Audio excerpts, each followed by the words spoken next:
Welcome to the classic Storytime for kids. I'm thrilled to share today's story, A Christmas Carol. Let's dive in. Once upon a time, in a gloomy city, there lived a man named Ebenezer Scrooge. Scrooge was a mean old miser who hated Christmas and cared only for money.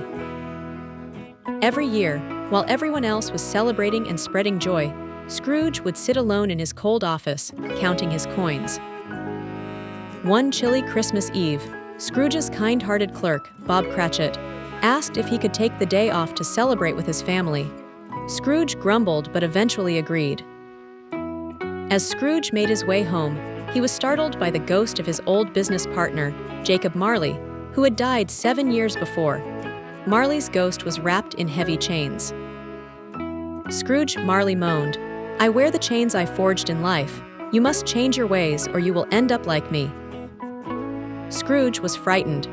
Marley told him that he would be visited by 3 spirits that night, and they would help him understand the true meaning of Christmas. The first spirit, the ghost of Christmas past, appeared, shining like a star. "Come with me, Scrooge," it said. They traveled back to Scrooge's childhood, where he saw himself as a lonely boy, longing for friends. He felt a pang of sadness.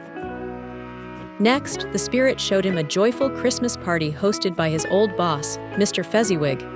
Everyone was dancing, laughing, and having a wonderful time.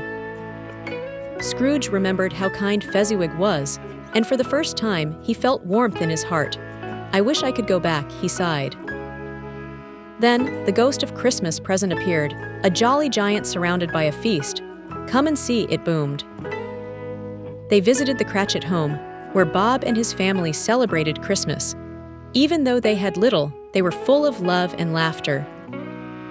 Tiny Tim, Bob's little son, was frail but bright. "God bless us," everyone he cheered. Scrooge felt a tear in his eye. Finally, the ghost of Christmas yet to come arrived, shrouded in darkness. It pointed silently to a graveyard, and Scrooge shivered. He saw a group of people talking about a man who had died, and they were happy about it. Scrooge's heart raced as he realized they were talking about him. Terrified, Scrooge cried out, "Please, I can change. I don't want to end up like this."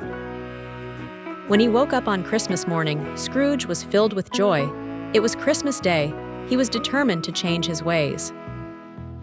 He rushed to the window and shouted to a passing boy, "What day is it? Christmas Day." The boy shouted back with excitement. Scrooge quickly bought a huge turkey and sent it to the Cratchit home. He also decided to join in on the festivities around town. Scrooge became like a second father to Tiny Tim, and they all celebrated together. From that day on, he kept the spirit of Christmas alive in his heart. "Merry Christmas," he shouted to everyone he met. And he truly meant it, for he was transformed. And so, Ebenezer Scrooge learned that it's never too late to change, and that the spirit of Christmas is about love and kindness. The end.